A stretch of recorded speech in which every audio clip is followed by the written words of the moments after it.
Tout d'abord, j'aimerais prier pour que le cours soit Bezrat Hashem, Irfouat, Orachaya, Bat, Jovaer, Bezrat Hashem, Sheila Refoua Shelema, El Narefanala, El Narefanala, El Narefanala, Zchut HaTorah Agen Ba'ada, Vichaluba Kol Bechot Kulan, Vechen Yeh Ratzon Velomar Amen.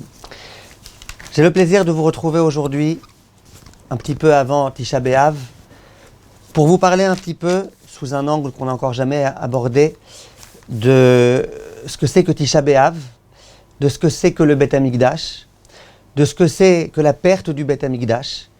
Et, Bezrat Hashem, nous allons essayer de réfléchir comment nous avons, nous tous, la possibilité, Bezrat Hashem, non seulement de contribuer à la reconstruction du Beth Amikdash, mais peut-être même à construire littéralement, chacun d'entre nous a cette possibilité. Alors, on va voir, Bezrat Hashem, comment c'est possible. Et on va aujourd'hui, Bezrat Hashem, dire des points qui sont très très très intéressants. C'est inspiré d'une sikha du Rav Pinkus, que j'ai beaucoup apprécié.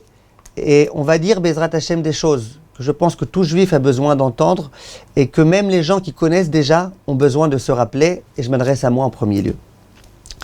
Chachamim disent que ces 3 semaines qui vont nous préparer au jour magnifique, extraordinaire de Rosh Hashanah et Yom Kippour, des Yamim Noraim. Pour pouvoir arriver prêt à Rosh Hashanah et Yom Kippour, il faut avoir passé cette période-là, qui est cette période de deuil. On va essayer d'expliquer pourquoi, en quoi cette période-là, mis à part le deuil, elle va pouvoir nous rapprocher énormément de Hakadosh Baruch Hu. Évidemment, le sujet principal du deuil, l'objet du deuil, c'est le Beth Amikdash. Le Beth Amikdash détruit, quelque chose de terrible, terrible, terrible. On a du mal à s'imaginer parce qu'on n'a jamais vécu avec le Beth Amikdash. Et lorsque le Beth Amikdash a été détruit, a été consumé par le feu, eh bien ça a été quelque chose de tellement, tellement gravissime que jusqu'au jour d'aujourd'hui, nous sommes en deuil. Viennent Chachamim et ils posent une question. Ils disent pourquoi aujourd'hui, en l'année 2021, on doit s'endeuiller du Beth Amikdash qui a été détruit il y a tellement et tellement d'années. Si à la rigueur on avait organisé cette année un Tisha B'Av autour du drame de Méron, 45 tzadikim qui sont morts, du drame de Miami, énormément de juifs qui ont disparu, si on avait voulu se rappeler de tous les gens, tous les juifs qui se sont fait assassiner lors d'attentats et compagnie, alors je veux bien. Ça aurait vraiment été quelque chose qui se serait adressé à nous, qui nous aurait concernés. D'autant que la Gemara dit dans Masechet Rosh Hashanah, Daf Yutret, Shkula mitatan shel tzadikim, kisrefat bet Elokenu. Ça veut dire quoi? La mort des tzadikim, c'est exactement comme la destruction du Beth Amikdash. Sauf que si on pense, ouais, ok, il y a 45 tzadikim qui sont morts, mais ça va, c'est pas le Beth Amikdash. Chaque juif, chaque tzadik qui décède, c'est comme la destruction du Beth Amikdash. En tous les cas, il faut comprendre ce que ça veut dire exactement, mais ça a une valeur tellement, tellement importante. Alors pourquoi aujourd'hui, au lieu de s'endeuiller sur ces choses qui nous attristent tellement, qui nous affligent tellement, on dit non, nous il faut se rappeler du Khorban Beth Amikdash. Ben voilà, cette année, on a vu des choses qui sont pires que le Khorban Beth Amikdash, tel que la Gemara le dit dans la Masechet Rosh Hashanah. Viennent Chachamim, et tous les Chachamim vont dans ce sens-là. Et ils disent que la réponse est très simple. Le Beth Amikdash qui a été détruit, c'est ça qui engendre toute la galoute, tout l'exil et toutes les catastrophes que nous continuons à vivre jusqu'au jour d'aujourd'hui. Et jusqu'au jour d'aujourd'hui inclus. Et vous êtes au courant, évidemment, des grands drames qu'il y a eu dans le monde entier. Est-ce que vous êtes au courant aussi des petits drames qu'il y a chaque jour? Encore aujourd'hui, j'ai entendu, et c'est en son honneur qu'on dédicace ce cours, la femme d'un ami à moi, qui a à peu près mon âge, du Kollel. Lui, c'est un rave, il a une communauté, c'est un Talmid Chacham, c'est un homme avec des qualités en or. Il se préoccupe toujours de tout un chacun. Sa femme, vendredi soir, elle a eu un arrêt cardiaque, elle a dû aller immédiatement à l'hôpital, elle était aux urgences. Jusqu'au jour d'aujourd'hui, elle est encore aux urgences. Des choses terribles, mais ça, c'est qu'une chose qu'on entend tous les jours, des choses tellement, tellement, tellement graves. Tout ça, c'est les conséquences de la destruction du Beth Amikdash. Je vais m'expliquer dans un instant. Ça veut dire qu'en d'autres termes, pourquoi on ne prend pas le deuil de chaque petite catastrophe? C'est justement parce que ces petites catastrophes, elles proviennent d'une grande catastrophe. La grande catastrophe originelle, c'était le Beth Amikdash détruit. Et c'est pour ça que Chachamim nous enjoigne, nous demande de prendre le deuil du Beth Amikdash, c'est de là que tout est venu. Et Chachamim m'explique un petit peu plus. Ils disent que, au sujet du Beth Amikdash, il est écrit de façon explicite que le Beth Amikdash, c'est un gage. Ça veut dire que Akadosh Baruch Hu, quand il a vu que les Juifs ont fauté, et qu'ils ont trop fauté, il avait le choix. Soit il nous tuait, nous tous, fini avec le peuple juif, soit il exprimait sa colère en détruisant le Beth Amikdash, qui est, rappelez-vous, la maison de Hachem. Et bien Hachem, il a dit, moi mes enfants, je les aime tellement que je veux les garder eux. Eux, je veux les garder, la maison, tant pis. Et Chachamim explique la chose suivante. Ils disent, quand il y a quelqu'un qui a des dettes, il a des dettes, ben un jour il les remboursera. Le lendemain, il ne les rembourse pas. Eh bien, on espère que le surlendemain. Tant que cette personne-là, qui a des dettes, elle a une maison, elle a un terrain, elle a des biens, on est à peu près tranquille. Aujourd'hui, on ne peut jamais savoir, mais on est à peu près tranquille. On sait que maximum, on enverra les huissiers, et les huissiers, ils pourront, etc., etc. Mais lorsque même la maison, elle a déjà été confisquée, et que malgré tout, la personne, elle a encore des dettes, qu'est-ce qu'on fait ? Eh bien, il n'y a plus rien à faire. Là, on est obligé de venir et de dire, allez, tu me payes tout de suite, et voilà, je te fais plus confiance, rien du tout. Dis Rachamim, tant qu'il y avait encore le Beth Amikdash, eh bien, il y avait des fautes. Il y avait des fautes. Il y avait un gage qui pouvait être pris au moment voulu. Il y a eu beaucoup de fautes. Il y a eu trop de fautes. Ça, on y reviendra à la fin du cours Bezrat Hashem. Il y a eu trop de fautes. Le Beth Amikdash a été confisqué. Mais les fautes ont été expiées. D'où la joie du jour de Tisha B'Av. Mais ça, c'est le dessert que je vous laisse pour la fin.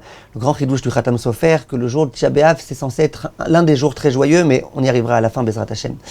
Le jour de Tisha B'Av, ce jour tellement tragique, c'est un jour durant lequel Akadosh Baruch Hu nous a confisqué le Beth Amikdash en disant voilà, je vous prends la maison, il y a trop de dettes, je vous prends la maison.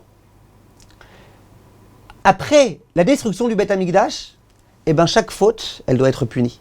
Il n'y a plus rien, il n'y a plus de Beth Amikdash à confisquer, il n'y a plus rien. Tu fautes, tu payes. Tu fautes, tu payes. Tu fautes, tu payes. Et c'est entre autres pour ça que depuis la destruction du Beth Amikdash, eh ben on paye. On fait des choses mauvaises, on paye, on doit payer, et on doit repayer et repayer, jusqu'à Bezrat Hashem, la reconstruction du Beth Amikdash, le troisième Beth Amikdash, qui lui ne sera jamais détruit. Donc le deuil du Beth Amikdash, il provient du fait que toutes les souffrances jusqu'au jour d'aujourd'hui, elles proviennent du manque de Beth Amikdash, sans compter le fait que, pourquoi on est tellement puni ? Parce que malheureusement on faute beaucoup. Et pourquoi on faute beaucoup ? Parce qu'on est très loin d'Akadosh Baruch Hu. Et pourquoi on est très loin d'Akadosh Baruch Hu ? Lui, il est proche de nous. C'est nous qui sommes loin de lui parce qu'on ne le voit plus. Parce qu'on n'a plus ce Beth Amikdash. On ne peut plus le voir directement, face à face. Et c'est pour toutes ces raisons-là que le deuil que nous devons prendre ces jours-ci, c'est le deuil du Beth Amikdash. Lorsque nous parlons, au passage, la Gemara, elle raconte à propos de Rabban Gamliel. Elle dit que Rabban Gamliel, il avait une voisine qui avait un enfant. Cet enfant était malade. Et à un moment donné, cet enfant, il est mort. Maintenant, la Gemara, elle raconte ça, le Midrash, il raconte ça au moment où il parle du passouk relatif au Beth Amikdash. Et la Gemara, elle dit que Rabban Gamliel, il a tellement pleuré, à cause du deuil de sa voisine, il a tellement pleuré, que finalement, il a perdu ses cils. Et la Gemara dit que, pourquoi ? Le Chachamim s'interroge, pourquoi, quel rapport ? Quel rapport entre la destruction du Beth Amikdash et l'histoire de Rabban Gamliel qui pleure le décès du fils de sa voisine ? La Gemara dit, justement, parce que toutes les souffrances qu'il y a après la destruction du Beth Amikdash, ça provient du Beth Amikdash qui a été détruit. Lorsqu'on réfléchit un tout petit peu au Beth Amikdash, c'était quoi le Beth Amikdash ? Qu'est-ce qu'il y avait de particulier au Beth Amikdash ? Au cœur du Beth Amikdash, il y avait une avoda qui s'appelait la avoda des korbanot, des sacrifices. Tout type de sacrifices. Le matin, le soir, Rosh Hashanah, Kippour, sans arrêt on amenait des sacrifices. Et vous savez que tous les sacrifices, ils figurent dans la paracha, dans le Chumash de Vaïkra, le Lévitique. Et le Midrash dit dans Shir HaShirim, Be'emtsa Chamisha Chumashim, que Vaïkra, il est en plein milieu des Chamisha Chumshe Torah. Dans Shir HaShirim Rabbah, le Midrash il dit, Ken Torah de Kohanim. Le Torah de Kohanim, ça veut dire Vaïkra. Shne Sfarim Mikan, il y a deux livres là, Bereshit Shemot. Shte Sfarim Mikan, Bamidbar Dvarim. Vehu Baemtsa. Ça veut dire que les korbanot, c'est l'une des choses principales de la Torah. Ça veut dire qu'un juif qui dit « moi je crois en tout sauf au korbanot », bon, ben il croit en rien. Puisque toute la Torah, quasiment, ça parle de korbanot. Dans toutes les tfilotes de Moussaf, on mentionne les korbanot. À chaque fois, les korbanot, les korbanot, les korbanot, les korbanot. Si quelqu'un il veut le Beth Amikdash sans korbanot, il n'aura rien. Ni Beth Amikdash, ni korbanot, ni sacrifice. C'est quoi le concept des sacrifices? Le Rav Pinkus raconte qu'un jour, quelqu'un est venu le voir. Il lui dit, écoutez, Kvodarav, on parle sans arrêt des sacrifices. Bon, c'est bien que lui, au moins, se soit aperçu qu'on parle des sacrifices. Il y a des gens qui se disent, ah ouais, c'est vrai, j'avais oublié. On parle des sacrifices sans arrêt. Il dit, mais aujourd'hui, on est dans un monde moderne, on est dans un monde dans lequel on a trouvé des substituts à chaque chose. Ah, c'est plus maintenant vraiment à la mode de prendre des animaux et de les égorger et de les amener en corban. Pourquoi aujourd'hui on continue à prier pour ça? Pourquoi? C'est quoi cette histoire-là là, de prendre des corbanos, de les amener? C'est perdu, ça c'était à l'Antiquité. Pourquoi? Et le Rav Pinkus, il lui a dit que c'est intéressant quand même cette chose-là. Parce que la Torah, elle fait tellement un plat de ça, c'est le cas de le dire, tellement un plat, que c'est censé être quelque chose d'assez évident. Quand, par exemple, tu travailles à un endroit, que tu comprends tout sauf un appareil à quoi il sert, tu peux dire, bon, c'est un appareil visiblement qui ne sert jamais. Mais l'appareil qui sert toujours, toute la journée, il sert à quelque chose, tu dis à quoi il sert cet appareil, au bout de 20 ans où tu travailles dans cet endroit-là, c'est qu'il y a un problème. Tu es dans la Torah. L'oxygène de la Torah, j'allais dire, c'est les corbanotes. Sans arrêt les corbanotes. C'est censé être quelque chose donc de compréhensible. Tout le monde est censé comprendre c'est quoi le concept des corbanotes, surtout nous les juifs. Et pourtant, non, on ne comprend pas. Si on interroge des gens, ben c'est quoi les corbanotes? Pourquoi? Comment ça se fait? Pourquoi tu tues un animal? Je ne parle même pas de Brigitte Bardot et ses copines. Comment vous osez tuer les animaux? Et qu'est-ce qu'ils ont fait? Et ils y sont pour rien. Et nous sommes des véganes. Et nous ceci. Et cela va être vegan là où tu veux. En tout cas, le concept des corbanotes, c'est un concept important. Et il faut comprendre c'est quoi ce concept de corbanotes. Alors, ce qu'il faut comprendre, et qui est urgentissime à comprendre, et là, vraiment, je m'adresse à tout un chacun. Même les gens qui n'ont encore jamais écouté de cours de Torah de leur vie, ce cours-là, il s'adresse à eux. Et ceux qui ont écouté des cours de Torah toute leur vie, il s'adresse aussi à eux. Quelle est la raison pour laquelle l'homme est venu sur Terre? C'est quoi le rôle principal de l'homme sur Terre? Ok, tu vas faire ta chaîne de Teilim. Ok, tu vas t'habiller de Tzniout. Ok, tu vas étudier la Torah le matin, ton Daf Yomi. C'est vrai.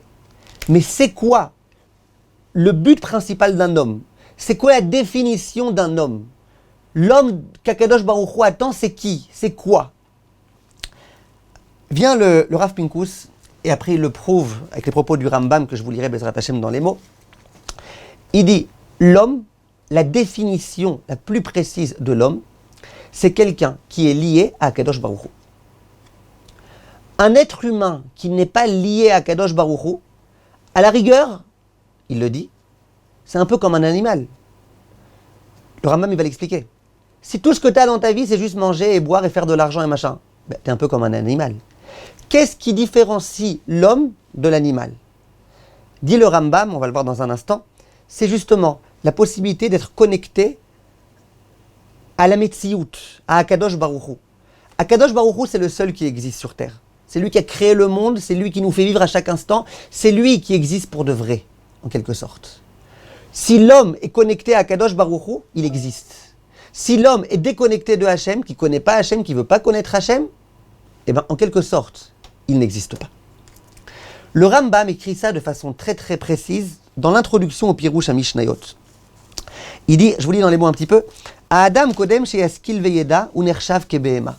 Il dit l'homme, avant d'avoir une espèce un niveau de compréhension, un homme qui ne se sert pas de sa compréhension, un homme s'il n'avait pas la possibilité de réfléchir, eh ben, il serait comme un animal. L'onivdal mishéar min achayot et la beigayon. Il dit, c'est quoi la différence première, majeure en tous les cas, entre un être humain et l'animal? C'est que l'être humain, lui, a la possibilité de réfléchir. Or que l'animal, non. Et après, il dit, ve'anirbat sheba muskalot, letzayer lenafsho achdut akadosh baruch hu. Vechol anilve leinyanahu ma'elokut. Il dit des choses très fortes. Il dit, et c'est quoi la grande intelligence de l'homme? Ça veut dire, on dit l'homme il est différent de l'animal parce qu'il peut réfléchir. Réfléchir à quoi? Un exercice de maths? Ok, l'animal, il peut réfléchir à un exercice de boue, de gadou, de je sais pas quoi. C'est quoi la réflexion qui transforme l'homme en un être tellement, tellement élevé? Dit le Rambam, eh ben, c'est le fait de pouvoir réfléchir, comprendre c'est qui Akadosh Baruch Hu. Et après, il dit des mots vraiment, des mots magiques. Je sais pas si on pouvait prendre ces mots et les afficher en grand dans toutes les maisons, dans les cuisines, dans les salons, un peu partout. Écoutez les mots. Le Rambam, l'un des Rishonim, il dit Shechurban anefesh betikun aguf, vetikun anefesh bechorban aguf. Il dit le chorban anefesh, la destruction de l'âme, c'est betikun aguf. C'est quand tu t'occupes de ton corps. Évidemment, il faut s'occuper de ton corps. Mais quand tu t'occupes trop de ton corps, tu penses trop à la matérialité, tu détruis ton âme.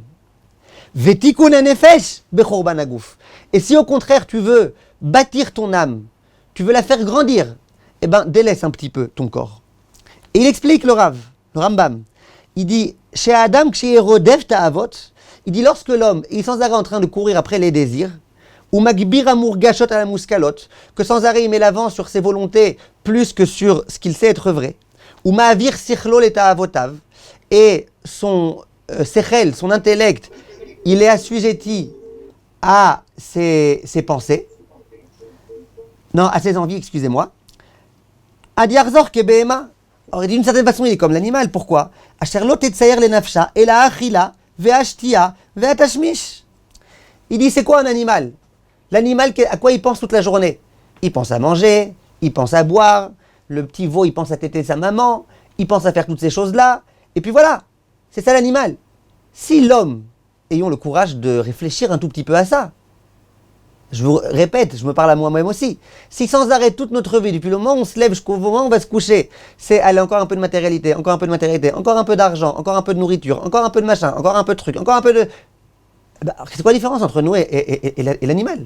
C'est quoi la différence? Soyons honnêtes, disons-le. Alors nous on est les enfants d'Akadosh Baruch Hu, ok, mais évidemment, je ne dis pas qu'on est des animaux, mais je dis mais en quoi ça se manifeste cette chose-là?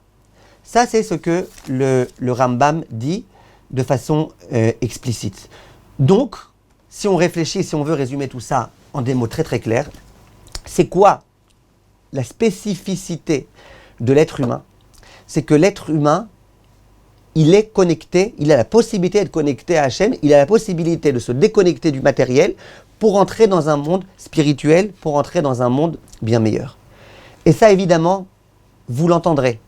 Vous l'entendrez de juifs, vous l'entendrez de non-juifs, parce que, attention, il y a plein de non-juifs aussi qui sont connectés au spirituel.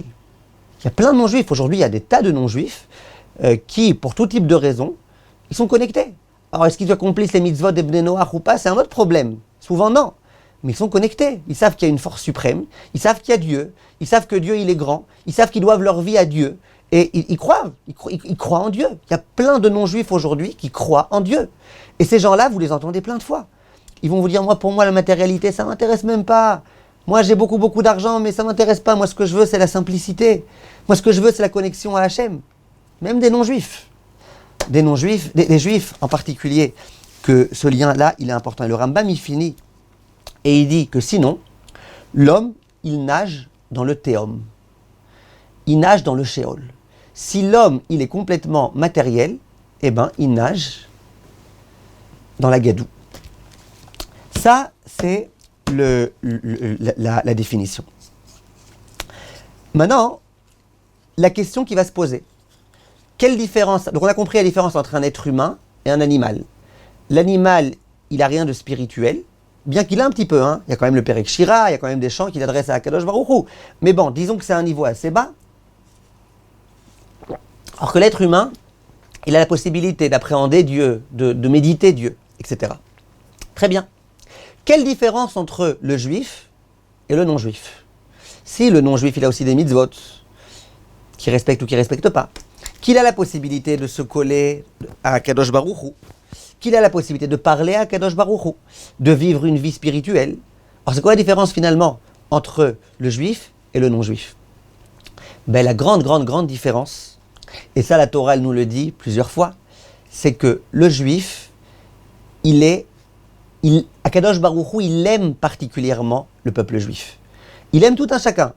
Toute personne qui a été créée, elle a été créée à l'image de Dieu. Les non-juifs, ils ont été créés à l'image de Dieu. Mais le juif, c'est quelqu'un qui entretient une relation d'intimité, d'amour très très forte avec Akadosh Baruch Hu. Au tout début, Hachem, il l'a déjà dit, au moment de la sortie d'Égypte, Béni Bechori Israël. Israël, c'est mon béni, c'est mon fils, Bechori, mon premier-né. Ça veut dire que depuis le début, Hachem, il dit, soyons clairs, le peuple juif, c'est mon fils. Le juif, c'est mon fils, la juive, c'est ma fille. Donc depuis le début, Hachem, il annonce la couleur. Ensuite, au moment du Matan Torah, du don de la Torah sur le mont Sinaï, la Chachamim dit c'est déjà le mariage. Le mariage entre Akadosh Baruch Hu et le peuple juif. C'est déjà une dimension encore beaucoup plus propre, plus proche. Et plus que ça, Chachamim, ils disent que l'une des raisons pour laquelle Akadosh Baruch Hu a fait en sorte que sur Terre, il y a un concept qui s'appelle l'amour. L'homme qui se marie avec une femme, la femme qui se marie avec un homme. La maman qui aime ses enfants, le papa qui aime ses enfants, les enfants qui aiment ses parents. Pourquoi il y a tout ça qui a été créé? Alors bien évidemment, ça a été créé pour qu'on puisse avoir des enfants, etc., etc. Ok, mais à part ça, pour qu'on puisse un petit peu comprendre c'est quoi la dimension d'amour qu'Akadosh Baruch Hu nous porte. Quand Hachem dit « vous êtes mon fils premier-né », tout parent sait que son fils, il l'aime beaucoup. Et il comprend donc qu'Akadosh Baruch Hu l'aime autant, l'aime très fort, l'aime encore plus. Évidemment, Hachem nous aime beaucoup plus que ce que nous, on peut aimer nos proches. Parce que Kadosh Baruch Hu, il est divin, nous sommes humains. Mais ce qui est sûr, c'est qu'au moins on commence à comprendre un petit quelque chose. La grande différence entre le non-juif qui sert Dieu et le juif qui sert Dieu, et ça on pourrait vraiment s'allonger énormément, mais là, c'est pas le moment, c'est de dire que le juif, il essaye de faire tout ce qu'il accomplit, pas simplement parce qu'il veut avoir une récompense, pas simplement parce qu'il a peur de la punition, pas simplement parce qu'il est obligé d'avoir une relation intime avec Dieu, mais parce qu'il aime Dieu. Maintenant, on va essayer un tout petit peu de réfléchir et de continuer notre réflexion. Lorsqu'un homme aime sa femme, lorsqu'un homme aime son ami, eh bien, il y a un concept qui s'appelle le cadeau. C'est quoi le concept du cadeau? Le concept du cadeau, c'est de dire à l'autre, j'ai pensé à toi, je t'aime, je t'apprécie, j'ai envie de te faire plaisir, et donc je t'offre un petit quelque chose. Maintenant, quand on parle de cadeau, il y a deux termes qui peuvent être employés. Il y a matana, il y a doron. Le Rav Pinkus, il explique de façon très intéressante. Il dit, il y a des cadeaux qui sont des cadeaux physiques. Ça veut dire, je sais que tu as grandement besoin de tel livre, je te l'offre. Je sais que tu as besoin d'un stylo, parce qu'à chaque fois que tu dois écrire un numéro de téléphone, tu demandes à tout le monde un stylo, je t'offre un stylo. Tu as besoin d'une nappe, je t'offre une nappe, etc., etc. Et il y a des cadeaux qui sont des cadeaux beaucoup plus allusifs. Ça veut dire, c'est pas tu as besoin d'un stylo, donc je t'offre un stylo. C'est t'as pas besoin de quelque chose, mais je te l'offre pour te montrer que je t'aime, et je vais essayer de trouver quelque chose qui est en kécher, qui est en lien avec toi, quelque chose qui montre mon amour, qui montre mon affection, qui fait que j'ai remarqué que tu aimais ce genre de choses, ce genre de couleurs, ce genre de ceci et cela. Lorsqu'on offre par exemple un cadeau à un ami, c'est quoi la relation en général qu'on entretient avec les amis? Bien sûr que quelquefois il y a des relations très très profondes qu'on peut entretenir avec des amis. Mais disons avec un collègue, quand on entretient une relation avec un collègue et qu'on est en bonne santé spirituelle, c'est quoi le type de relation qu'on a avec le collègue? Eh bien, c'est des relations physiques, normales, habituelles. Ça veut dire, c'est le genre de relations qui font que si tu viens lui offrir un cadeau, tu lui offres un cadeau, tu penses qu'il peut avoir plus ou moins besoin. Tu ne vas pas chercher maintenant quelque chose au deuxième, au troisième ou au quatrième degré. T'offres un cadeau, t'offres des chocolats, l'autre il va les manger, ça a un bon goût, très bien, et puis voilà. En général, quand tu vas voir un ami, tu lui offres pas une bague, tu lui offres pas un collier. Vous offrez à une amie, mesdames, un cadeau, vous n'allez pas lui offrir un super bijou, vous lui offrez un petit quelque chose. Quand un homme offre à sa femme un bijou, un cadeau, quelque chose, eh ben, il va pas lui offrir simplement quelque chose dont il sait qu'elle a besoin. Ça aussi, ok, c'est des cadeaux qu'on peut offrir. Mais il va offrir des cadeaux qui sont plutôt au deuxième, au troisième, au quatrième degré. Quand par exemple Eliezer, il va offrir à Rivka, il va lui offrir un collier en or. Un collier, ça va, on peut se passer de collier. Hein. Même si quelqu'un n'a pas de collier, il peut très bien vivre, il n'y a rien d'urgent au collier.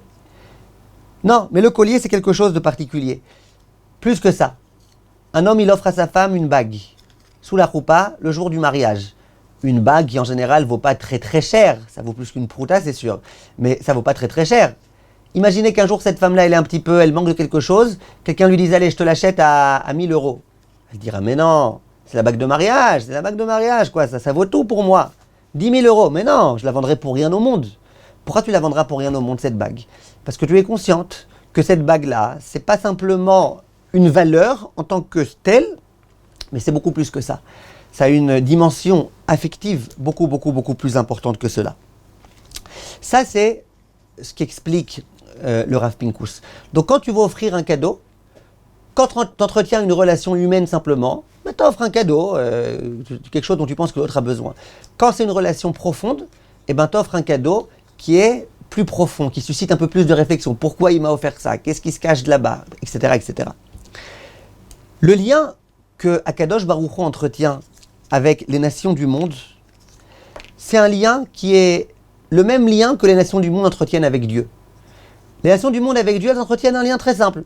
Tu veux pas qu'on commette des péchés, on commettra pas. On a peur d'être puni, donc on fera pas, etc., etc. C'est pas un lien d'amour, d'affection, de papa, de machin. Donc même les non-juifs qui veulent entretenir un lien avec Dieu, c'est un lien qui est un lien très, très simple. C'est pour ça d'ailleurs que les mitzvot qu'Hachem a données aux non-juifs, c'est des mitzvot qui sont toutes très simples, très compréhensibles. La Torah, elle dit ne tue pas. Bon, il y a des non-juifs qui n'ont pas très bien compris cette mitzvah-là, mais en tous les cas, la Torah, elle dit ne tue pas. C'est normal, si tu tues les gens, il n'y aura plus personne sur terre. C'est une mitzvah tellement logique, tellement simple. C'est pas du 3e degré, du 4e degré. C'est pas que tu as besoin maintenant du Maharal pour comprendre la profondeur de cette mitzvah. Ne tue pas, ne tue pas. La Torah, elle s'adresse aux non-juifs. Elle leur dit ne volez pas. Bon, ça va, c'est évident. Tu ne vas pas voler. Quelque chose qui ne t'appartient pas, ne touche pas, ne prends pas. La Torah, elle dit ne fais pas de avodazara, ne fais pas d'idolâtrie. Ben, c'est normal. Si toi, non-juif, tu veux être existant, il faut que tu sois connecté à celui qui te donne la vie. Si tu te déconnectes de celui qui te donne la vie, que tu commences à adorer des idoles, eh ben, tu vivras plus. Donc c'est dommage pour toi. Toutes les mitzvot qu'Hachem donne aux non-juifs, c'est des mitzvot qui obéissent à la même règle, à la même perspective que la perspective que les non-juifs ont vis-à-vis de Dieu. Par contre, le juif, lui, il a un lien d'amour très, très, très profond avec Akadosh Baruch Hu. Et c'est ça qui fait que le clan Israël a toujours tenu dans les guerres les plus terribles, dans les moments les plus terribles. Pourquoi le peuple juif est encore le peuple juif aujourd'hui? Parce que c'était une relation inconditionnelle. Une relation dans laquelle on aimera Hachem, quoi qu'il en soit, même dans les ghettos, même si vous nous tuez. La relation du peuple juif vis-à-vis d'Akadosh Baruch Hu, c'est une relation inconditionnelle qui existera toujours. Donc Akadosh Baruch Hu, lui aussi, il nous a donné des mitzvot qui procèdent exactement de cette dimension-là, la dimension du lien très fort. Et donc les cadeaux qu'Hachem nous donne, c'est des cadeaux au 2e degré, au 3e degré. Par exemple, le loulav. Alors ok, tu prends un loulav, tu l'agites. Comme il disait l'autre, ça va, au 21e siècle, qu'est-ce que tu fais avec un loulav que tu agites? Quel rapport? Oui, mais Chachamim, ils expliquent. Ils expliquent que le hadas, il ressemble aux yeux, et que la haraval ressemble à la bouche, et que le loulav, il ressemble au corps de l'être humain, à sa colonne vertébrale, et que le hétrog, et que le machin. Il y a tellement de profondeur dans cette mitzvah. Et les tfilines, combien il y a de profondeur? Le shofar, bientôt c'est Rosh Hashanah. Le Baal Tokia, il prend le shofar, il sonne. Littéralement, ça secoue Akadosh Baruch Hu en haut du haut de son trône divin. Gemara elle dit, il passe du Kiseddin au Kiserachamim. Ça veut dire qu'il y a des choses profondes ici. C'est pas juste un son. C'est pas juste un son qui te fait pleurer. C'est pas juste un son qui te réveille. Il y a des choses gigantesques qui se passent. Même dans le sens premier, sans rentrer dans les dimensions de Kabbalah. Donc on voit que le lien qu'a Akadosh Baruch Hu avec le Klal Israël, c'est un lien pas simplement du 1er degré, allez, ne fautez pas sinon vous allez être punis, et nous on faute pour ne pas être punis, et puis tu nous as donné la vie donc on est obligé. Beaucoup plus que ça. Non, on tient à toi Kadosh Baruch Hu, on te veut, on veut accomplir ta volonté, on veut que tu sois satisfait de nous. C'est en tous les cas notre vocation et notre plus grande aspiration, même si quelquefois on l'oublie un petit peu. Dans le même ordre d'idée, je veux faire du mal à quelqu'un, je peux lui donner une claque à la figure. Ça c'est un mal au premier niveau. Un mal, j'ai voulu te faire mal, je t'ai fait mal, et voilà. Il y a un mal qui est au second niveau, au second degré. Je crache sur quelqu'un. D'accord? Je lui ai craché dessus. A priori ça va, je ne l'ai pas tellement sali, en plus si la salive n'est pas arrivée sur lui, ça va, c'est pas la fin du monde, ok, bon, oh. Et pourtant l'autre, il va être complètement froissé et blessé, etc., etc. Pourquoi? J'ai rien fait, c'est un peu d'eau. Tiens. S'il y avait de la pluie qui était tombée sur toi, t'aurais rien dit. Ah, voilà, un petit peu de bave. Tiens. Ah. Si j'avais parlé, et qu'en parlant, j'avais un petit peu fait l'arrosoir, comme il y en a qui font très bien. Je vois qu'ils parlent, l'arrosoir. Tu manges à côté d'eux, t'as plus envie de manger. Si c'était comme ça, alors ok, il aurait rien dit. Mais quand j'ai craché sur toi, quoi, pourquoi, comment, pendant 20 ans, il va m'en vouloir. Pourquoi? Parce qu'à nouveau, de la même façon que dans le bien, tu peux faire un bien qui est dissimulé, qui est caché, qui demande une réflexion derrière. Mais de la même façon, tu as un mal qui est un mal qui est un mal au second degré, au troisième degré. Et dis Rachamim, quand tu jettes une bracha, quand tu prends un verre d'eau, tu fais brachakol et devaro, et bien en quelque sorte tu craches sur Akadosh Baruch Hu. C'est ça le Rav Pinkus dit. Il dit c'est un peu comme si tu disais à Hachem, écoute Hachem, j'ai pas le temps pour toi. Désolé, voilà, toi tu voulais que je parle avec toi, moi j'ai pas le temps pour toi. Il y a une possibilité de cracher sur Akadosh Baruch Hu kaviachol. Tu dis mais j'ai pas fait de mal, j'ai rien dit de mal sur Hachem. C'est vrai, t'as pas fait de mal au premier niveau, t'as fait du mal au deuxième niveau, au troisième niveau. Shabbat par exemple, Shabbat c'est le plus grand baiser qu'on puisse faire à Kadosh Baruch Hu. Le Zohar HaKadosh il dit Idabka rucha berucha. Le plus grand baiser, vous savez que le baiser, d'après la Kabbale, c'est quelque chose de fantastique, c'est quelque chose de gigantesque. Le Yahabetz, il écrit dans son Sidour qu'au moment de la relation, lorsque l'homme embrasse sa femme, la femme embrasse son mari sur la bouche, etc. Alors nous on a l'impression, bon, ça va, tout le monde le fait. Non, mais il y a des sodotes extraordinaires dans la Kabbalah, des choses gigantesques qui se passent. C'est pas Stam, t'as fait un bisou. C'est extraordinaire ce qui se passe. Eh bien, le baiser, c'est quoi? C'est, dit le Zohar HaKadosh, c'est lorsque par exemple on accomplit des mitzvot. En quelque sorte, on se connecte directement à HaKadosh Baruch Hu. Le Shabbat, c'est la plus grande connexion à HaKadosh Baruch Hu. On dit au revoir à nos soucis. On dit au revoir à tous les mails qui n'ont pas été répondus. On dit au revoir à nos WhatsApp, à notre Facebook, à notre machin. On dit au revoir à tout. Et on se retrouve dans le monde d'Akadosh Baruch Hu. On dit à Hachem, pendant 24 heures, nous sommes là pour toi, tu es là pour nous. C'est le plus beau baiser qui puisse exister. Celui qui refuse ce baiser-là, dans quelque sorte, c'est comme s'il crachait un petit peu sur Akadosh Baruch Hu. Donc en tous les cas, la relation qu'Akadosh Baruch Hu a avec le peuple juif, et que le peuple juif a avec Akadosh Baruch Hu, c'est une relation d'amour extraordinaire, une relation qui se résume pas simplement à quelques formalités, tu fais ça, Torah ça, Torah ça, Torah ça, non. Nous on dit à Akadosh Baruch Hu que quoi que tu fasses, nous on te sert, on est là pour toi. C'est pour ça qu'Hachem il nous donne des mitzvot au deuxième degré, troisième degré, des mitzvot qui nécessitent un petit peu de comprendre, de chercher l'amour qui se cache derrière. Et nous, qu'est-ce qu'on va faire? Eh bien, on va faire la même chose. On va offrir à Akadosh Baruch Hu des cadeaux. Question, quel cadeau on peut offrir à Akadosh Baruch Hu? Dans les cadeaux, il y a le premier type de cadeau. Le premier type de cadeau, je parle maintenant de cadeaux comme un homme pourrait offrir à sa femme, ça peut être une bague en or, ça peut être des diamants. Ça, c'est un cadeau qui obéit un petit peu au genre de cadeau qui est par allusion. Ça veut dire, ma femme, elle n'a pas besoin de cette bague, ça va, même sans cette bague, de toute façon, elle a 250, ça va, elle n'a pas besoin de cette bague.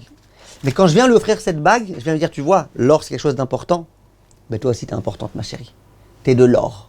Pas de l'or dur, de l'or. Je lui offre de l'or et je lui dis, toi, t'es importante à mes yeux. Je lui offre un diamant, je lui dis, oh, ma petite chérie, t'es mon petit diamant. C'est ça que je lui fais quand je lui offre cette chose-là. C'est pas comme t'as faim, je t'offre un chocolat. T'as faim, je t'offre un éclair au chocolat. Non, là, c'est plus que ça. Là, c'est je t'offre quelque chose dont t'as pas besoin, qui vient montrer quelque chose de profond. Ça, c'est le premier degré. Il y a un deuxième degré. Le deuxième degré, c'est lorsque j'offre des fleurs à ma femme. Alors, les fleurs, elle n'a pas besoin. Qu'est-ce que ça va faire avec les fleurs? Ok, c'est joli, ça décore, sympa, etc. Mais à quoi ça sert les fleurs? Et pourtant, quand quelqu'un il offre des fleurs à sa femme, tout de suite, immédiatement, elle est contente. Qu'est-ce qu'il y a de particulier dans les fleurs? Pourquoi c'est des fleurs qu'on offre à sa femme?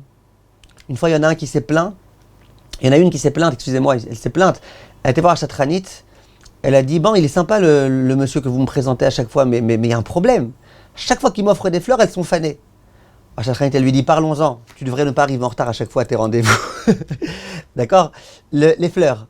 C'est quoi les fleurs? Les fleurs, ça vient dire de la même façon que la fleur, elle fleurit. De la même façon, ce que je ressens à ton égard, ça va en fleurissant. Ça va en grandissant. Je t'aime et mon amour, il va en grandissant. Et ensemble, on peut continuer comme ça à avancer. Il y a une mashmaout, il y a une allusion. C'est pas pour rien que les gens, ils offrent des fleurs. Et ça, le Midrash, il le dit. Le Midrash, il dit qu'une fois, il y a des gens qui voulaient offrir au roi une couronne en or avec des pierres précieuses. Et à ce moment-là, il y en a qui lui ont dit, mais non, le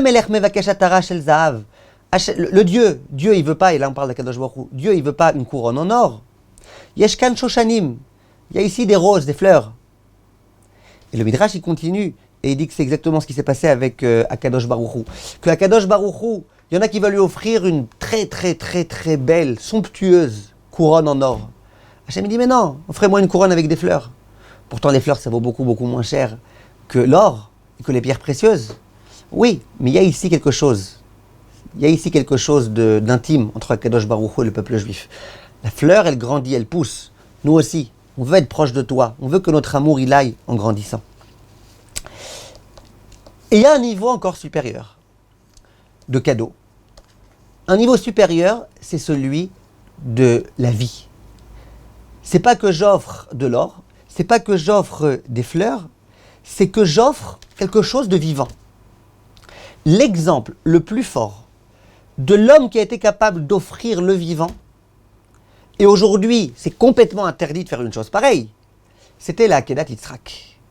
Est-ce que vous vous souvenez, Akadosh Baruch Hu vient s'adresser à Avraham Avinu. Il avait qu'un enfant, il avait attendu tellement d'années pour l'avoir. Hachem s'adresse à lui, et Avraham, c'était pas un illuminé, il savait très bien ce qu'il entendait. Il lui dit, ton fils, tu vas le prendre, tu vas le sacrifier en mon honneur. Avraham Avinu, qui savait très bien et qui s'était toute sa vie opposé au sacrifice humain.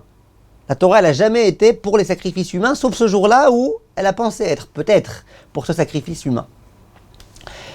Il y a eu la Akedat Yitzhak. Baruch Hashem, finalement, il ne s'est rien passé, tout s'est bien terminé, comme dans les dessins animés. Mais il n'empêche qu'il y a eu cette Akedat Yitzhak. Mettez-vous à la place d'Avraham Avinu, son fils qu'il aime. Vous vous souvenez ce qui est écrit dans la Torah, je l'aime mon fils. Son fils, il aime très très fort. Prendre ton fils et dire je suis prêt à l'offrir pour Akadosh Baruch Hu parce que Hachem il me demande. C'est très très fort, c'est la preuve d'amour la plus grande.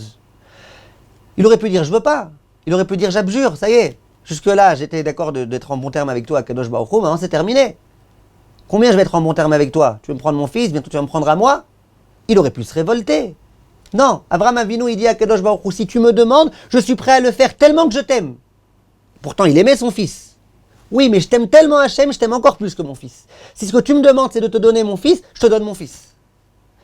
Et cette Akedat Yitzhak, elle va avoir un pouvoir tellement, tellement, tellement grand que dans 2 mois au Beth Knesset, le jour de Rosh Hashanah, quand on va demander à Kadosh Baruch Hu de nous donner une année meilleure, une année dans laquelle il n'y aura plus de catastrophes, une année de Géoula, qu'est-ce qu'on va demander à Kadosh Baruch Hu? On va dire, souviens-toi du mérite de Avraham Avinu et de Yitzhak Avinu. Et on va le chanter avec beaucoup, beaucoup de ferveur et de conviction. C'est un événement qui a de l'impact jusqu'au jour d'aujourd'hui. Grâce à cet acte tellement, tellement méritoire de Avraham Avinu et de Yitzhak, au jour d'aujourd'hui, nous méritons encore d'être vivants et nous méritons encore ce lien à Kadosh Baruch Hu. C'était donc quelque chose de grandiose.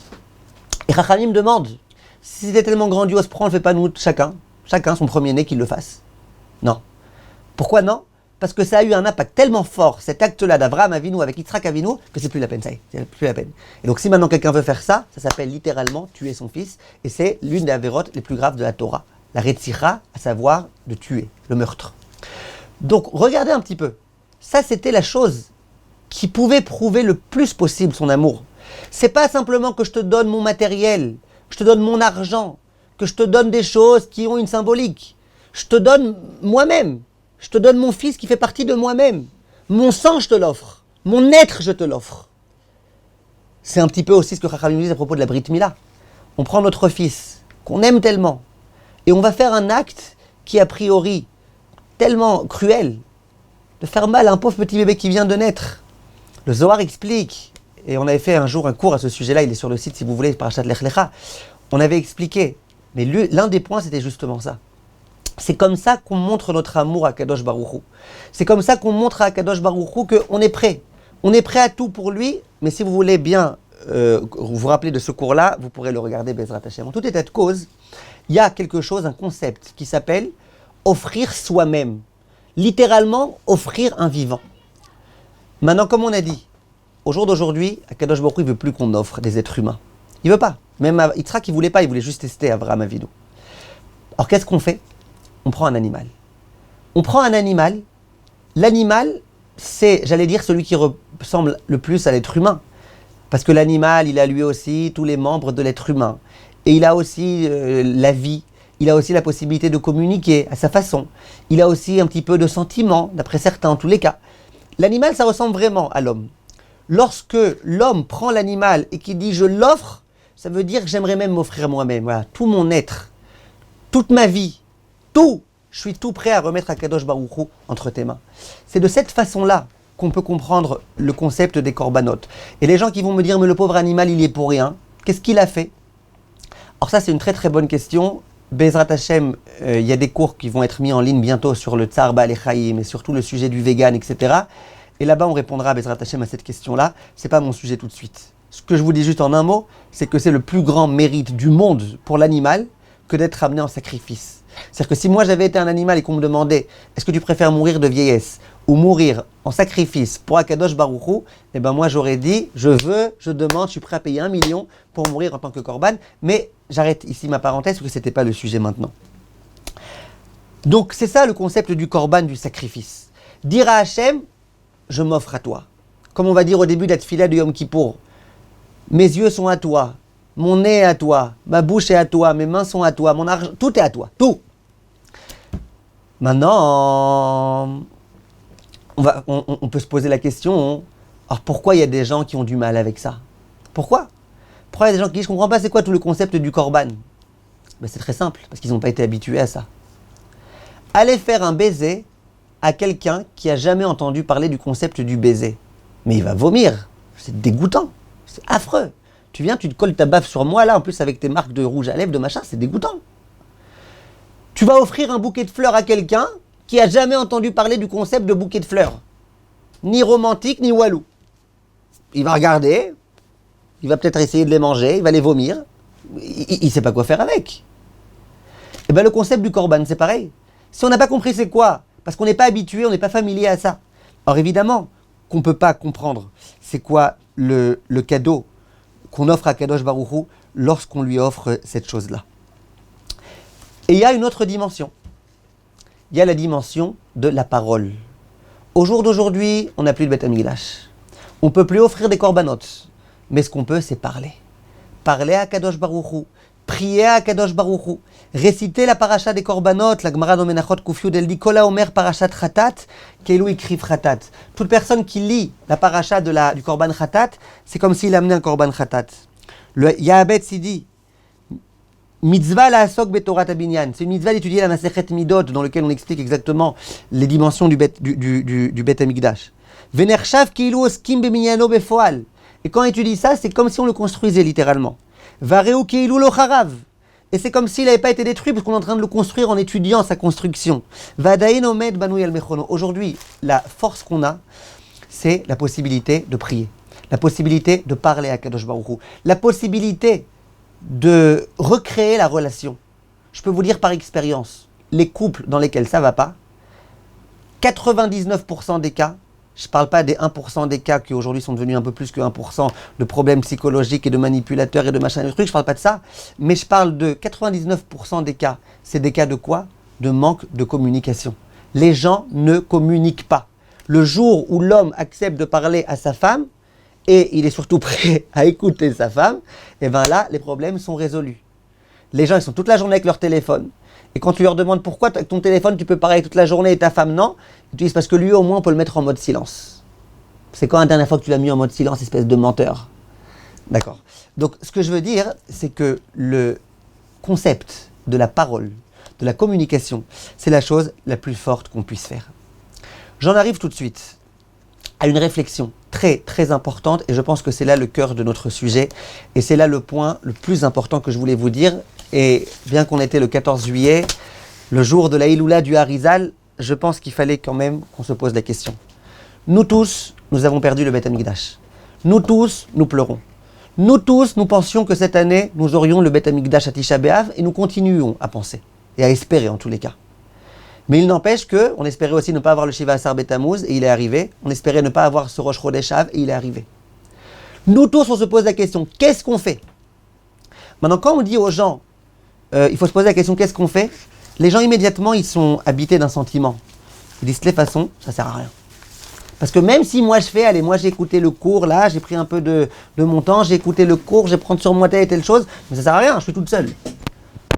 On va dire aux gens, ouais, mais t'es pas la seule, parce que de la même façon que toi, tu te dis ça, l'autre aussi, elle va se dire ça, l'autre aussi, elle va se dire ça, finalement, tout le monde risque de ne rien faire, alors que si toi tu fais, les gens, ils vont faire. Mais c'est pas vrai, c'est pas parce que moi je vais faire que les autres, ils vont faire.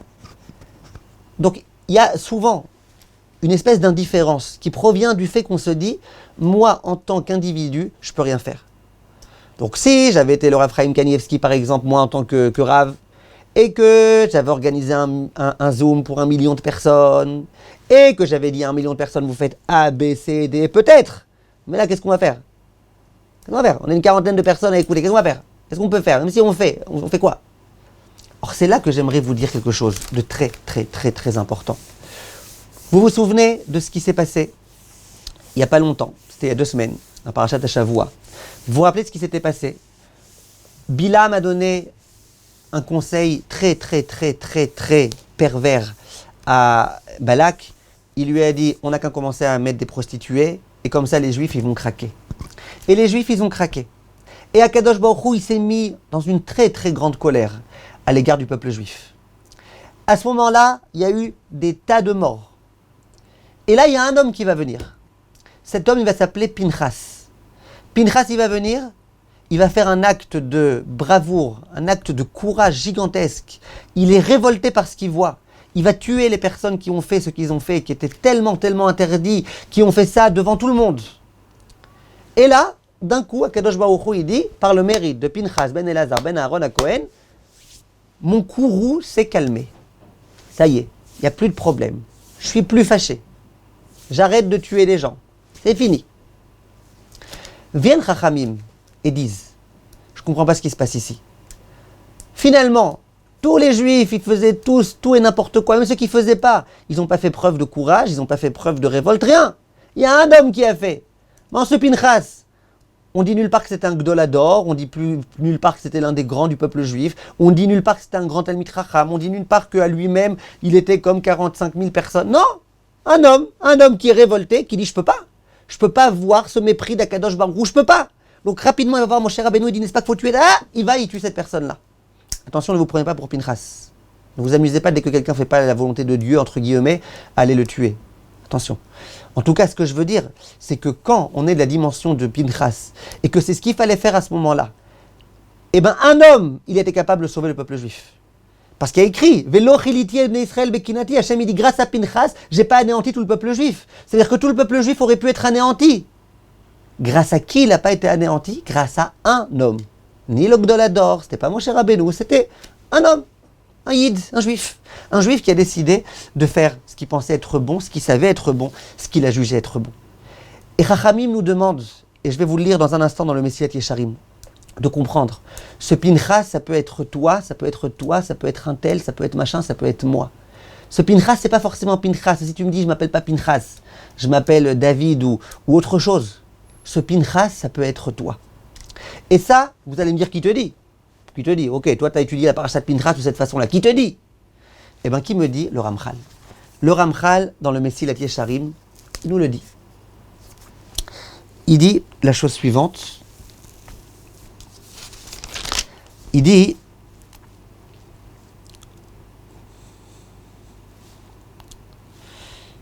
donc il parle de l'importance de prendre le deuil du Beth Amikdash.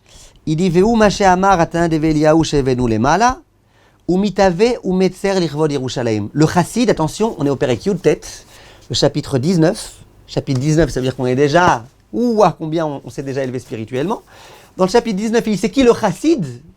C'est qui l'homme vraiment proche d'Akadosh Baruch Hu? C'est l'homme qui est mitavé ou metzer l'irvod Yerushalayim. C'est l'homme qui pense à Yerushalayim, qui veut le bien d'Yerushalayim, qui veut voir Yerushalayim reconstruite. Veitpalel tamid al geulatan shel Israël, et qui va prier toujours pour la rédemption du peuple juif. Ve'ashavad kovod shamaim le'ailoui, et qui va aussi toujours prier pour l'honneur d'Akadosh Baruch Hu. C'est qui le chassid? c'est pas simplement celui qui a un shtraimel et qui a des longues péotes. Le chassid, c'est celui qui souhaite le bien de Yerushalayim, qui souhaite le bien d'Akadosh Baruch Hu et le bien d'Israël. Et là, il dit le mot magique, et je vous demande de bien écouter. Et à nouveau, ce mot-là, entrez-le dans votre cœur pour toute votre vie. Veim Yomar Adam. Et si l'homme s'interroge, dit, Mi ani, ou ma ani safoun, shet palel à la galoute va Yerushalayim. Qui suis-je, moi, pour prier pour Yerushalayim? Qui suis-je? Moi, le petit crétin qui a fait du Lachon Hara il y a un quart d'heure. Moi, le petit machin qui me suis disputé avec ma belle-mère il y a 5 minutes. Moi, le petit moi, j'ai prié pour Yerushalayim. Amipne tfilati, yechunsu agaluyot, vetitzmach hayeshua. Moi, pour ma tfila, par ma tfila, parce que j'ai fait tikkun chatzot, bravo kol hakavod, il y a le Beth Amikdash qui va être reconstruit. La rédemption qui va arriver. Raphaël Kanievski, lui, prie, visiblement, c'est pas suffisant pour que le Mashiach soit là. Moi, ma petite tfila, elle va servir à quelque chose. Teshuvato betsido, c'est quoi la réponse que doit se donner cet homme-là à lui-même ou cette femme-là à elle-même? Keota sheshaninu, comme il est écrit dans Sanhedrin Naflamet Zain. Lefichar nivra Adam yechidi. Voilà pourquoi l'homme a été créé seul. Je ne parle pas des jumeaux. Je parle de l'homme, quand il sort du ventre de sa mère, il est seul. Même les jumeaux, ils sortent l'un après l'autre, pas les deux ensemble. Pourquoi? Kedesh kol echad yomar, pour que chacun se dise, bishvili nivra haolam. Le monde a été créé pour moi. Ça veut dire que si le monde n'avait été créé que pour moi, ça valait le coup à Hachem de créer le monde. Ça veut dire que si moi je me prends en main, ça aura une influence et un impact sur le monde tout entier. Et il dit, Ukvar nachat ruachu lefana vidbarach, sheubana mevakshim itpalim alzot. Il dit, chaque juif qui dit à Hachem, Hachem, on aimerait que le Beth Amikdash soit reconstruit, que ton honneur soit enfin reconnu de tous, en soi ça fait plaisir à Hachem. Même s'il ne reconstruit pas le Beth Amikdash, en soi tu fais plaisir à Hachem. Ça lui revient quand même Hachem, tu lui fasses plaisir, non? Et même si Hachem ne pourra pas répondre présent à ma demande, parce que le moment du Mashiach n'est pas venu, le moment du Beth Amikdash n'est pas venu, ou pour n'importe quelle raison. Nous, on a fait ce qu'on avait à faire, Hachem il est content. On a ici le Ramchal, l'un des très très très grands kabbalistes, et l'un des très très grands Baalei Moussar qui nous donne un enseignement. Les gens, ils ont l'impression que de croire que ma tfila, elle va pouvoir, c'est de l'orgueil. C'est pas de l'orgueil. C'est un orgueil qui est cachère. Et de dire, moi, de toute façon, qu'est-ce que je peux faire? Je préfère ne rien faire. Autant comme ça, au moins, je ne prends pas le risque. Ça, c'est une anava qui n'en est pas une. Ça, c'est une modestie qui est complètement fausse et qui est mauvaise et qui ne rime à rien. Oui, comprends que tu es important. Oui, comprends que tu es le fils d'Akadosh Baruch Hu. Comprends qu'Hachem, il t'écoute. Comprends que chaque demande que tu vas faire, Hachem, il sera là pour l'écouter. La force d'un homme, d'un être humain qui se prend en main. Donc même si il y a une seule personne qui ce soir dit, moi ce soir je vais faire tikkun chatzot, moi ce soir je vais prier en pleurant à Kadosh Baruch Hu, qui reconstruise le Beth Amikdash. Eh bien premièrement, sache que toi, personne unique qui a fait ça, tu as réjoui à Kadosh Baruch Hu. Deuxièmement, sache que peut-être que grâce à toi, le Mashiach va venir. Nous tous, nous avons la possibilité de faire venir le Mashiach. Mais je répète, pas nous tous au point de vue collectif. Nous tous au point de vue individuel. Chaque juif peut. Ça veut dire que si le Mashiach ne vient pas, parce que toi, monsieur Untel, t'as pas prié, tu pourras pas dire, ok, ça va, je vais prier, on était tellement de juifs. Non, peut-être que c'était ta tfila qui aurait pu faire venir le Mashiach, le Beth Amikdash et compagnie. Ta tfila à toi. Regardez un petit peu la responsabilité gigantesque qui pèse sur nos épaules.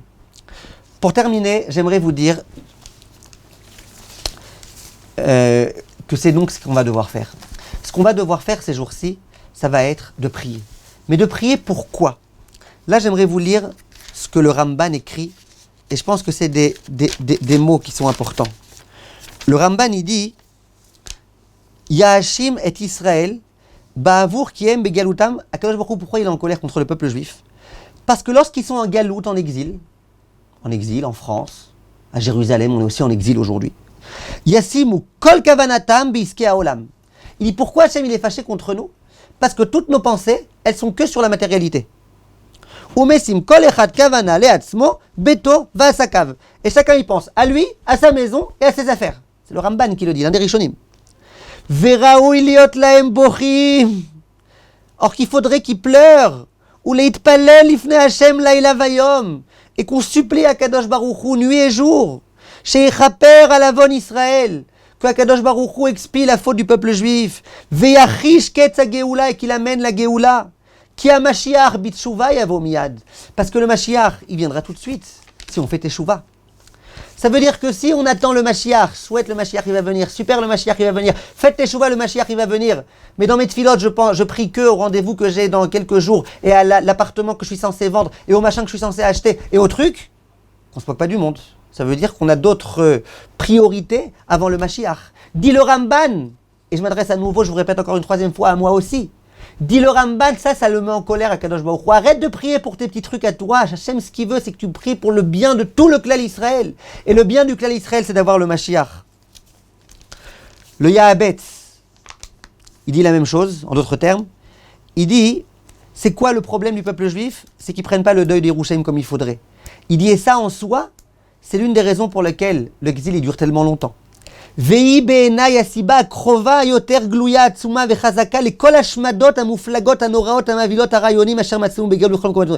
à mon avis la raison principale pour laquelle nous avons tellement été pourchassés par nos ennemis, tués, assassinés. C'est pourquoi? C'est pour cette raison-là. Parce qu'on n'a pas su prendre le deuil de Yerushalayim et de prendre cette chose-là. Le Yahabetz. Donc ce qu'il faut qu'on sache, c'est que Akadosh Baruch Hu, il attend. Il attend quelque chose de nous. Il nous demande de nous prendre en main et de prier très très fort pour ça. Et si on pense que notre tfila, elle n'a pas de poids, qu'elle n'a pas d'importance, qu'elle n'intéresse pas à Kadosh Baruch Hu, peut-être qu'à l'époque du Messilat Yesharim, ça intéressait encore à Kadosh Baruch Hu, mais pas à notre époque, il faut savoir que ce n'est pas vrai du tout. Le Tana d'Eve Eliyahu dit la chose suivante, donc c'est les propos de Eliyahu, un avis, Me'aïd ani ale shamaim va'aretz. Je témoigne en prenant comme témoin le ciel et la terre. Chez Akadosh Baruch Hu Yoshev ou Metzapeh, que Hachem il est assis et il attend. Les Israël, il attend le peuple juif. Yoter mima shemetzapeh ha'av libno sheyasut tshuva. Quand un père il a son fils qui est parti en cacahuète, le père il attend que son fils fasse tshuva, il prie pour lui, il attend. Il dit Hachem, il attend que nous fassions teshuva plus qu'un père attend que son fils fasse teshuva. Kedeshe igal otam, pour qu'Hachem il puisse nous délivrer. Et qui puisse construire le troisième Beth Amikdash qui lui sera Bezrat Hashem éternel, qui sera jamais détruit. Donc c'est ça qu'Akadosh Baruch Hu attend. Hashem il attend, il est patient.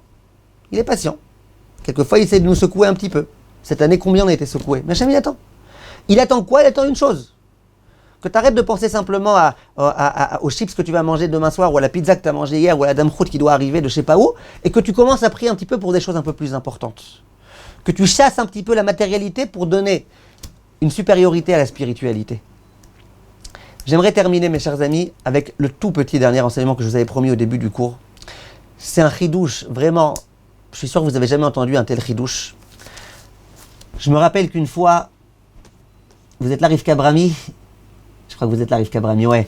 Une fois, j'avais fait un cours sur le site, il est encore sur le site, où j'avais essayé d'expliquer pourquoi le jour de Tisha B'Av, c'était un jour qui, malgré tout, était un petit peu joyeux. Je me rappelle que Rivka, elle m'avait dit, ça fait plaisir d'entendre un cours comme ça. C'est la première fois qu'on entend ça. En général, on entend que Tisha B'Av, c'est le pleur, c'est machin. C'est la première fois. Eh bien, je vais vous dire un chidouche. Rivka Brami, vous allez aimer, et vous tous aussi. C'est le Khatam Sofer. Et on finira Bezrat Hashem avec ça. Le Khatam Sofer, l'un des plus grands décisionnaires de tous les temps. Lorsqu'il parle de Tisha B'Av, il a des mots vraiment, j'allais dire, choquants. Je vous l'ai dit dans mes termes. Il dit, au moment où le Beth Amikdash a été détruit, c'est vrai qu'il a été détruit, mais ce jour-là, il y a eu quelque chose d'extraordinaire qui s'est passé. C'est que les fautes du peuple juif ont été expiées. Et c'est un pasouk explicite que le Khatam Sofer rapporte dans la Megillat Echa, commenté par Rashi, dans lequel il est écrit que grâce à la destruction du Beth Amikdash, Tam Avoner, c'est fini, il n'y a plus de faute. Et le Midrash, il dit que depuis la sortie d'Égypte, pendant 900 ans, Hachem était en colère contre le peuple juif de toute la vérote qu'ils ont fait. Et ça s'accumulait, jusqu'au moment où les Bnei Israël, ils ont exagéré, ils ont fait des fautes. Là, Hachem, il a détruit le Beth Amikdash. Mais ce jour-là, il n'y a plus eu de faute. On a été expiés, un peu comme le jour de Yom Kippour. Dit le Khatam Sofer, je pense que c'est un jour d'immense joie, le jour d'Tisha B'Av. Pourquoi c'est un jour de joie? Rappelez-vous du cours que je vous avais donné à propos de Kippour, où je vous avais dit que c'est le jour le plus joyeux de l'année, parce qu'Hachem, il expie nos fautes. Le jour de Tisha B'Av, qu'est-ce qui s'est passé? Hachem, il a expié nos fautes. Dit le Khatam Sofer, alors pourquoi on doit jeûner ce jour-là? Et pourquoi on est triste alors? Pourquoi le concept de Tisha B'Av, c'est un concept qui n'est pas si joyeux que ça? Alors que c'est le jour où nous avons été expiés. Dit le Khatam Sofer, on n'est pas en train de pleurer le Beth Amikdash qui a été détruit il y a tant et tant d'années. On est en train de pleurer le fait que le Beth Amikdash cette année n'ait pas été reconstruit. Parce que au moment où Akadosh Baruch Hu a pris le Beth Amikdash, il a expié toutes les fautes, c'était très très bien, c'était un très beau jour, le jour où les fautes ont été expiées, Kaviachol, c'est un très beau jour. Le problème c'est qu'après on a continué à fauter. Au lieu de profiter de cette purification, de cette expiation, on a continué à fauter. Et le Yerushalmi dit que chaque année où le Beth Amikdash n'est pas reconstruit, c'est comme s'il était détruit de nos jours. Donc le Beth Amikdash de l'époque, qui nous a permis d'expier nos fautes, c'était une raison de se réjouir. Mais cette année, de quoi on se réjouit? Que quoi? Qu'il y a eu tellement de morts cette année? De quoi on va se réjouir? Qu'il n'y ait pas de Beth Amikdash? Qu'il n'y ait pas de Beth Amikdash, ça ne veut pas dire qu'il y a des fautes qui sont expiées. Chaque année, toutes les souffrances qu'on endure, et il ramène la Gemara qui dit qu'il n'y a pas un jour où il n'y a pas plus de souffrance que la veille. Ce qu'on a vécu cette année. Tous les jours, les gens ils ont peur d'allumer les informations aujourd'hui. Va savoir qu'est-ce qui est encore tombé. Eh bien, Chachamim disent que c'est justement ce qui se passe. Justement ce qui se passe, et c'est sur ça qu'on prend le deuil. Et le Khatam Sofer, il va beaucoup plus loin que ça. Il dit pourquoi on doit jeûner le jour de Tisha B'Av. Pourquoi jeûner? Ok, tu dois être triste, ok, pourquoi jeûner? On a déjà vu quelqu'un qui est en deuil, il doit jeûner. Pourquoi jeûner? Dit le Khatam Sofer, c'est un peu comme quelqu'un qui a fait un mauvais rêve le vendredi soir. Il se réveille le Shabbat matin, on lui autorise à jeûner. Mais on lui dit c'est grave ce que tu fais. Pourquoi c'est grave ce que tu fais? Parce que tu as jeûné Shabbat. Qu'est-ce qu'on va lui demander de faire à lui pour rattraper sa faute d'avoir jeûné Shabbat? On va dire tu vas jeûner aussi dimanche. Pour rattraper la faute d'avoir jeûné Shabbat, tu jeûneras dimanche, tu as fait une faute. Dis le Khatam Sofer, pourquoi on jeûne? Pour expier une faute. Quelle faute? C'est le fait de devoir s'endeuiller le jour de Tisha B'Av. Un jour tellement joyeux, où Hachem a expié nos fautes. On doit s'endeuiller, mais il faut quand même alors demander pardon à Hachem. Comment? En jeûnant. C'est très très grand chidouche, c'est le Khatam Sofer qui le dit. Si ce n'avait pas été lui, je ne me serais jamais permis d'inventer des choses comme ça de moi-même. C'est le Khatam Sofer qui dit. En tout état de cause, ce qu'il va falloir que nous fassions, Bezrat Hachem, c'est que nous sortions un peu de nous-mêmes. Le Rav Biderman, il écrit, et il dit que, au nom de Chachamim, il dit pas qui, que ce qui s'est passé ces derniers temps, dans tout type d'endroits, c'est qu'il y a des choses qui se sont écroulées, des gens qui sont tombés les uns sur les autres. Et quel est le point commun avec toutes ces choses-là? C'est qu'à chaque fois, il a fallu sortir, il a fallu retirer des choses, des gens, des êtres humains, du fer, des métaux, etc., pour sortir l'être humain, essayer de réussir à sortir l'être humain. Il dit le Rav Biderman au nom des Chachamim, il dit que peut-être que c'est une allusion, que l'homme faut qu'il apprenne à sortir un peu de lui-même. Chaque homme qui sort de lui-même un petit peu, qui sorte un peu de son égocentrisme, qui sorte un petit peu de tout. Et il dit, c'est écrit dans le passouk, les chaletz chushim, quand tu veux dire sortir, il écrit les chaletz chushim, chushim c'est les lettres du Mashiach, les mêmes lettres que Mashiach. En d'autres termes, ce qu'il faut que nous fassions, Be'ezrat Hashem, nous tous, c'est que nous sortions un petit peu de nous-mêmes. Que nous arrêtions de regarder que à nous-mêmes et notre situation et nos dettes et nos problèmes et nos machins. Ça y est, khalas, ça suffit, khalas. On a suffisamment donné d'importance. On a suffisamment été travaillé pendant des années avec notre situation financière et l'euro qui baisse et qui monte et le dollar et le machin, ça suffit. Donnons un peu de perspective, mes chers amis, à notre vie. Donnons de la perspective. Hachem, il attend ça. Hachem, il attend qu'une chose. Il aime Hachem compris pour la Parnassa. Tu veux rentrer dans Shema Kolenu, une petite prière, prie. Mais c'est pas ça l'essentiel de la Hamida. Et Tzemar David Avdecha, toutes les tfilotes sur la Géoula, sur la Yeshua, ça fait partie intégrante de la Hamida. C'est une partie importante. Je suis sûr, Bezrat Hashem, mes chers amis, que chaque personne d'entre nous qui prendra sur elle, je parle même pas maintenant de grand renforcement, prendre sur elle de prier, Hashem, même si vous ne savez pas pourquoi, c'est si important que ça le Beth Amikdash, vous y croyez à la Torah. Vous y croyez que lorsqu'il y aura le Beth Amikdash, ça sera beaucoup plus simple de servir à Kadosh Baruch Hu, qu'on pourra être beaucoup plus proche de Kadosh Baruch Hu, qu'on sera sur la face qui mènera vers le Olam Haba. Vous vous rappelez du cours sur le Olam Haba. On y croit à tout ça. Alors si on y croit, compris. Hachem, s'il te plaît, fais-le.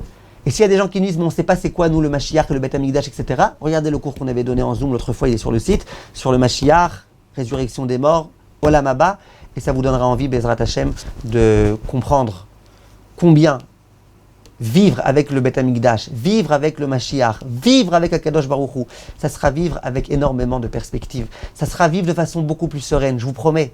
Les gens qui apprennent à sortir un petit peu de leur matérialité et à rentrer dans un monde spirituel, dans un lien avec Akadosh Baruch Hu, ils le disent, leur vie elle est complètement différente. Leur vie elle commence à devenir meilleure.